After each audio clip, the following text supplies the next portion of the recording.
Buck White, patriarch of the Whites, the oldest member of the Grand Ole Opry, and a country music legend, died at age 94. Born on December 13, 1930, Buck White was the reluctant yet proud leader of one of country music's most beloved bluegrass, country, and gospel bands. A native of Fort Worth, Texas, Buck was a plumber who balanced his love of music with his trade. By day, he worked with pipes and wrenches. By night, he worked with pianos and mandolins. While deeply in love with music, he didn't particularly care for the nightlife and late-night dancing halls and wrestling arenas. Hey there, music lovers. If you're into the best country vibes and all things music, don't forget to hit that subscribe button and turn on the notification bell. Buck's mind about music had to change with the early musical talents his daughters, Sharon White, born December 17, 1953, and Cheryl White, born January 27, 1955, exhibited. With the promise of his daughters, Buck hunkered down to business regarding the music.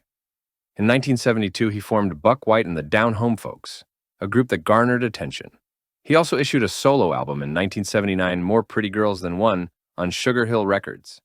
However, the family band truly flourished in the early 1980s when they officially became the Whites and signed with Curb Records. The Whites enjoyed heavy mainstream success with several top 10 singles, including the favorites Give Me Back That Old Familiar Feeling, Pins and Needles, You Put the Blue in Me, If It Ain't Love, Let's Leave It Alone, and When the New Wears Off of Our Love. Buck's mature presence only furthered the wholesome and highly respected image of the group, reaching all age groups. While their songs made them popular, the quintet known as the Whites gained as much notice for their collaborations and their long connection to the Grand Ole Opry. In 1984, they were officially inducted as members, joining and becoming vital parts of the Opry family, with Buck White continuing to perform into his 90s. Countless performances on that iconic stage bred their legacy into country music. In 1981, Sharon White married country music star Ricky Skaggs. They took a step that would entwine their musical careers forever.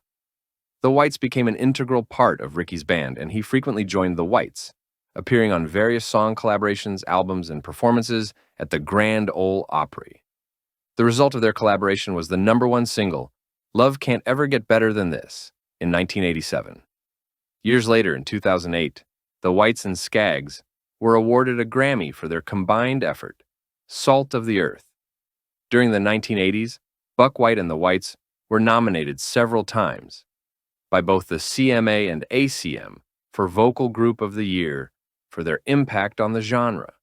Perhaps their most significant recognition, though, came in 2001, performing on the Grammy-winning Album of the Year soundtrack for the film Oh Brother, Where Art Thou?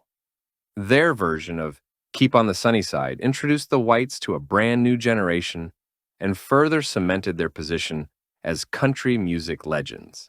Aside from their awards, the Whites are proud members of the Texas Music Hall of Fame. In March 2024, they celebrated a remarkable 40 years as members of the Grand Ole Opry, something only a select few have done.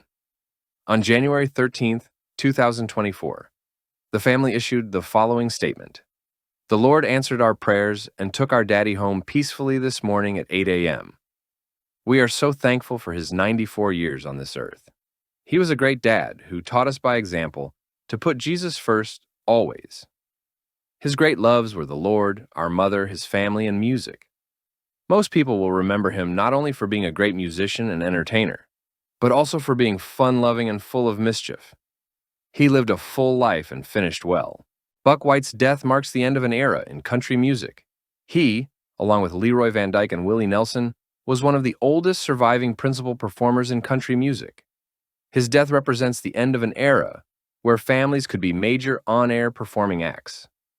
Though Buck White may be gone physically, his influence and the music by the Whites will continue. Therefore, his spirit will live on for many, many years.